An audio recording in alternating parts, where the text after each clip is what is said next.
우리 삶을 움직이는 뉴스 중심 잡힌 시선으로 전하겠습니다. 황보선의 출발 새아침. 12월 21일 오전 8시 35분입니다. 황보선의 출발 새아침 4부는 사건 그건 이랬습니다. 코너입니다. 박선배 변호사님 어서 오십시오. 안녕하십니까? 예, 그리고 한국형사법무정책연구원의 승지연 연구위원님 나오셨습니다. 안녕하십니까? 네, 안녕하십니까? 예. 자, 먼저 이게 좀 내용이 저는 좀 특이했는데요. 친문 성향의 원외 정당이 이재명 후보를 규탄하는 집회에서 형소 욕설 녹음 파일 이거를 틀었다. 사실 저도 이제 이 부분 때문에 더 많은 이제 그 이슈가 되는 것 같은데요. 예. 사실 이게 송기현 그 민주당 그 법률 정책 전체를 담당하시는 분이 물어봤어요. 예. 이 형소욕설에 관련된 내용 중에 편집 혹은 원본을 트는 게 공직선거법 251조에 위반되느냐라는 걸 물었는데 나중에 저희들이 계속 이야기하겠지만 선관위에서 원본 자체를 트는 건 문제가 없다 이렇게 이제 유권 해석을 하는 바람에 이제 18일 날이었죠. 18일 날 부산 서면의 한 거리에서 방금 말씀하신 이 친문 단체가 그 원본 11분 27초짜리 전체 원본을 자체를 이렇게 큰 확성기를 통해서 이제 이야기를 하다 보니까 사실 그 내용 자체를 듣는 것도 조금 불편했을 뿐만 아니라 또 이런 내용들이 민주당 입장에서는 굉장히 좀 이렇게 파급력이 있을 수 있잖아요. 그래서 민주당 입장에서는 이렇게 선관위에서 이야기를 했다 할지라도 비방의 목적으로 낙선을 위해서 트는 것은 당연히 선거법 위반이 될 수 있을 뿐만 아니라 명예훼손죄의 성립 가능성이 있다 이렇게 이야기하고 있습니다. 그러니까 경쟁 상대당도 아니고 같은 당내에서 이게 무슨 일입니까?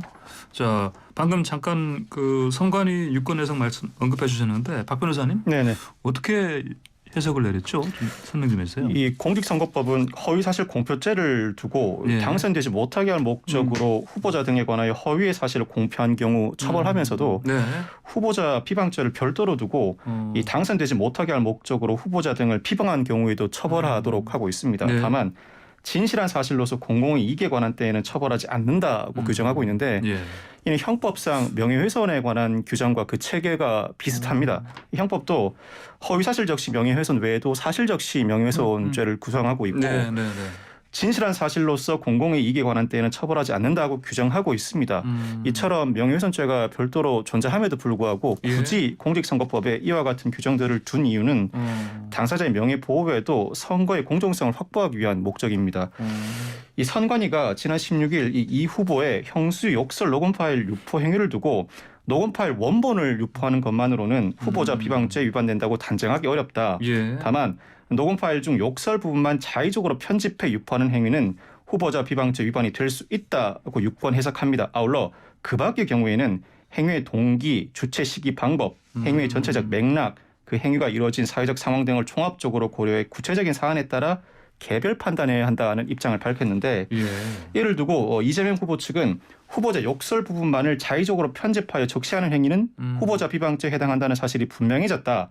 또한 원본 통화 녹음 파일의 경우에도 비방과 낙선의 목적이라면 행위와 맥락에 따라 얼마든지 위법할 수 있다면서 자막을 넣어서 재생하거나 몇 분부터 몇 분까지 욕설이라는 안내 멘트를 넣고 게시하는 행위 등 6가지 처벌받을 수 있는 사례들을 제시했습니다. 반면에 국민의힘 측은 선관위 유권 해석은 명확하다. 녹음 파일 원본을 유포하는 것만으로는 후보자 비방죄 위반된다고 단정하기 어렵다. 욕설이 나오는 시점을 안내하는 행위도 사안에 따라 개별적으로 판단해야 한다는 것이다 라고 주장하고 있습니다. 승 의원님, 이게 좀 복잡하네요.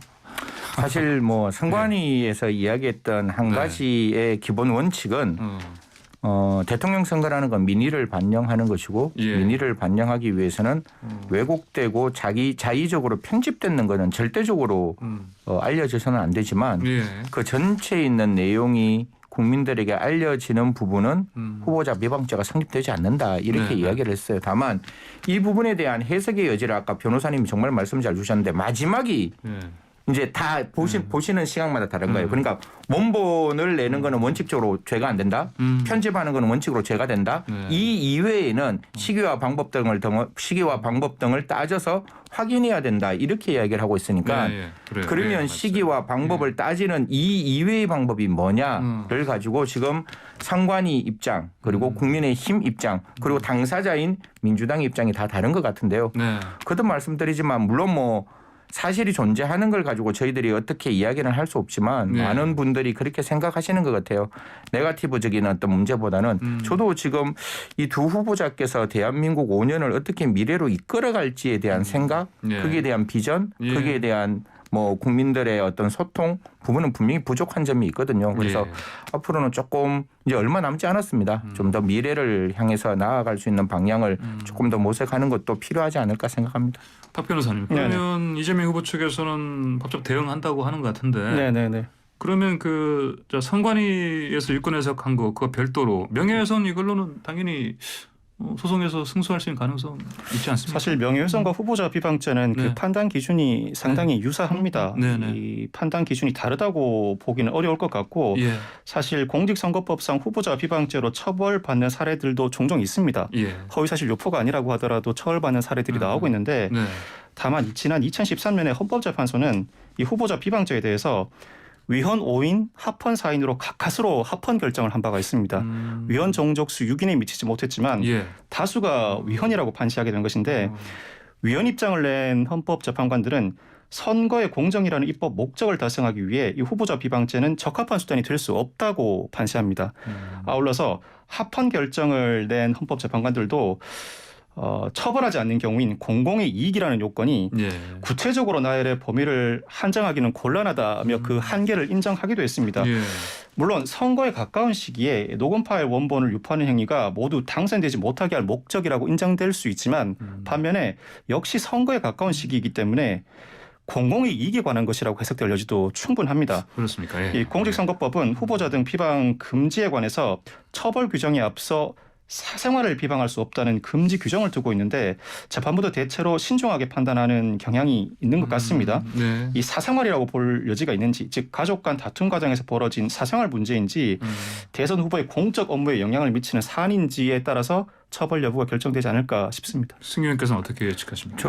저는 아직 선거에 대해서 일천해서 잘 모르지만 제가 갖고 있는 기본적인 생각은 선거는 말은 편하게 하되 돈은 묵자라는 게 제가 사실 공직선거법 책을 한번 이렇게 해설서를 적다가 중간에 너무 어려워서 좀 접었던 적이 기억이 나는데 그럴 정도예요. 예. 이 공직선거법에 나와 있는 여러 가지 규정들을 보면 사실상 돈도 묻고 말도 묻는 그런 어떤 과정의 내용들이 들어와 있거든요. 예. 그런데 민주사회에서 가장 필요한 것은 말은 좀 풀고 돈은 좀 묶어야 되는데 지금 이런 부분들도 사실 국민들의 알 권리를 어떻게 바라볼 것이냐 그리고 공직선거의 공정성을 어떻게 볼 것이냐에 대한 문제이기 때문에 앞으로도 계속될 수 있는 문제잖아요.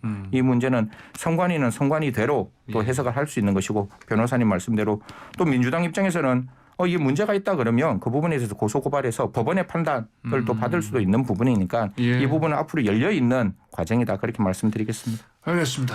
자, 다음 사건은요. 자, 최근에 그 신변보호 받던 여성 집 찾아가서 그 가족 살해한 이석준이지 않습니까? 근데 이 사람이 집 주소를 어디서 알아내느냐? 흥신소 아니겠습니까? 그렇습니다. 맞죠, 박 변호사님? 이 경찰은 신변 보호를 받던 전 여자친구 A 씨의 가족을 살해한 이석준이 이 피해자의 경찰 신고에 앙심을 품고 범행을 저지른 것으로 보고 지난 17일 특가법상 보복살인 등 7개 혐의를 적용해 검찰에 송치했습니다. 경찰은 이석준이 범행 중 미리 흉기를 구입했고 범행 방법이나 도구를 검색한 내역이 있어서 보복살인이 인정된다고 봤다고 설명했는데 특히나 이석준은 범행 전에 흥신소를 통해서 A 씨의 주소를 파악했습니다. 이석준은 지난 8일 A 씨를 만나기 위해 본인이 알고 있던 A 씨의 서울 집 주소로 찾아갔지만 주소가 바뀐 것을 알고 인터넷 검색 등을 통해 알게 된 흥신소에 50만 원을 주고 주소 파악을 의뢰했습니다. 흥신소는 하루 만에 이석준에게 주소를 전달했고요. 이후 알고 있는 것처럼 사건이 발생하게 됩니다. 이석준의 의뢰를 받고 개인정보를 넘긴 흥신소 운영자 B 씨는 개인정보보호법 위반 혐의로 구속됐고 경찰은 B 씨가 텔레그램 등을 통해 제3자로부터 A 씨의 개인정보를 제공받은 것으로 보고 공범을 추적하고 있습니다. 예, 승 의원님, 박 변호사님 말씀하신 것처럼 결국은 흥신소에서 이렇게 개인정보 찾아내서 주는 거는 처벌 대상이다. 당연하죠. 사실 이게 흥신소 문제, 심부름센터라는 문제가 어제 오늘의 문제가 아니고 이미 굉장히 많은 문제를 야기를 시켰고 국민 사생활의 개인정보 침해의 문제가 굉장히 많았어요. 사실 좀 아침에 좀 이런 말씀을 드리면 뭐 흥신소 관련되는 하시는 분들 좀 싫어할 수 있지만 강력범죄의 트리거가 될 수 있는 게 흥신소인 거거든요. 그러니까 나는 어떤 그 보복의 목적을 갖고 무엇을 찾아야 되는데 그냥은 못 찾으니까 흥신소에 부탁해서 그 정보가 딱 나오면 내가 다음 단계에 넘어갈 수 있는 정확한 스텝을 만들어 줄 수 있는 부분인데 지금 같은 경우에도 흥신소에서 주소만 가르쳐 주지 않았다 할지라도 피해자의 생명은 지켜질 수 있는 부분이었고 제가 또 한 가지 말씀드리고 싶은 거는 흥신소 심부름센터가 아니라 지금은 그 신용정보 등에 관한 법률이 바뀌어서 이제 흥신소 심부름센터가 탐정이란 명칭을 쓸 수가 있어요. 그런데 탐정이란 명칭을 쓸 수 있는데 그 탐정이 국가에서 인정하는 탐정이 아니라 개인의 어떤 영역권 안에서 그 어떤 일정 어떤 과정을 수료하면 탐정이라는 걸 개인으로 자격을 주는 거예요. 그러다 보니까 국가 공인 자격이 아니라 개인 자격으로 탐정이라는 이름까지 쓸 수 있는 상황이 만들어지다 보니까 국민들의 입장에서는 혼란에 빠질 수밖에 없는 거죠. 과연 탐정이라는 게 적법하냐 의법하냐 당연히 적법 의법하게 행동해야 되는데 국가 공인의 자격은 또 아니니까. 그래서 2018년에 이 탐정업법에 관한 법률이 아니라 탐정 규제 등에 관한 법률을 사실 저희 형사정책연구원에서 저희가 법령까지 만들어서 탐정은 어떤 행동을 할 때 적법한 행동을 하지 않았을 때 어떻게 규제할 것이냐를 고민했었는데 아직 이 법이 통과가 안 됐어요. 그래서 하루라도 빨리 이런 법들이 통과가 돼서 불법한 탐정업을 했는 사람은 진짜 그 다음 단계에서 절대로 탐정업을 할 수 없도록 만들어야 되고 그냥 이들이 단순 개인정보 위반하면 다 집행유예거든요. 사실 벌금이고. 그런데 아까 제가 말씀드렸다시피 흉악범죄의 전조가 된다면 이들이 한 불법 행위에 대해서 더 엄중하게 물어야 되는 거잖아요. 우리가 일반 성폭력보다 성폭력 특별법에 걸려있는 성폭력은 더 가중처벌하듯이 좀 국회가 이런 부분에 대해서는 여야를 떠나서 좀 적극적으로 국민의 생명과 그다음에 안전을 지키기 위한 입법을 좀 했으면 좋겠다는 말씀 드리겠습니다. 그렇군요. 박 변호사는 이렇게 흥신소나 또는 탐정 일반인들이 접근하기 쉽죠? 상당히 쉽습니다. 휴대전화 번호, 자동차 번호만 알면 집 주소, 주민등록번호도 알려주겠다는 업체도 생겨나는 상황이고 그 정보를 어떻게 취득하겠습니까? 개인정보 침해나 위치 추적기 부착 등 범죄로 취득하게 됩니다. 텔레그램 등 보안성이 높은 메신저를 통해 교환이 이루어지고 결국 강력범죄로 이어지는 경우가 상당히 많은데 이 사건에서도 흥신소 측이 개인정보보호법 위반으로 구속되기까지 다소 복잡한 과정을 거치게 됩니다. 이 개인정보보호법은 어떤 사람이든 누군가의 개인정보를 유출했다고 처벌하지는 않습니다. 개인정보 처리자, 즉 개인정보 관리 주체가 관리하는 개인정보를 유출한 경우에만 처벌하게 됩니다. 이 사건에서 흥신소 측이 단순히 발로 뛰어서 소재지를 파악했다면 처벌 대상으로 삼기도 어렵습니다. 그렇지만 이 사건에서는 개인정보를 제공하는 개인정보 처리자가 따로 존재했고 그로부터 흥신소 측이 개인정보를 제공받았기 때문에 처벌받게 된 것입니다. 이 범죄가 성립하기 위해서는 2명 이상이 서로 마주보는 형태가 필수적인 범죄가 있습니다. 이를 대항범이라고 하는데 예를 들어 도박죄, 뇌물수수죄, 음화반포죄 등을 들 수가 있죠. 이 대항범은 양측에게 처벌 규정이 있어야만 반드시 처벌을 할 수 있습니다. 한쪽에만 처벌 규정이 있는 경우에는 다른 쪽을 처벌하지 못합니다. 그 이유는 반드시 2명 이상이 서로 마주보아야 하는 구조임을 알면서도 한쪽을 처벌하는 규정을 두지 않고 있다면 이는 입법적 결단이라고 보기 때문입니다. 이 사건에서는 다행히도 개인정보보호법 위반, 즉 개인정보를 제공하는 주체가 있다면 이를 넘겨받는 주체도 처벌하는 규정을 두고 있기 때문에 흥신소 측이 처벌받게 된 것입니다. 그렇구나. 알겠습니다. 자, 다음 사건. 자, 이거는 좀 기시감이 있는데요. 그 박 변호사님. 이게 주거 침입 사건이죠? 그 심상치 않은? 그렇습니다. 이 남성 A 씨가 지난 2018년 10월에 당시 미성년자이던 B군과 성관계를 맺기 위해서 B군 부모님이 없을 때 B군 집에 들어갑니다. 이후 이 사실을 알게 된 B군의 아버지가 A 씨가 자신의 의사에 반해 집에 무단으로 들어왔다며 주거침입죄로 신고합니다.